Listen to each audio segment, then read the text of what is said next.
Hey, you think loud noises scare guinea fowls? Absolutely not. The lawnmower starts and the guinea fowls on the farm sprints toward it, like it's feeding time.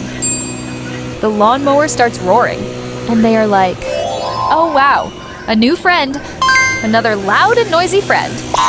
They sprint straight at it, wings flapping, yelling, move humans, we must inspect the machine of thunder.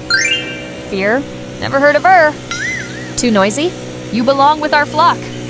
Careful now, don't get too close to the lawnmower.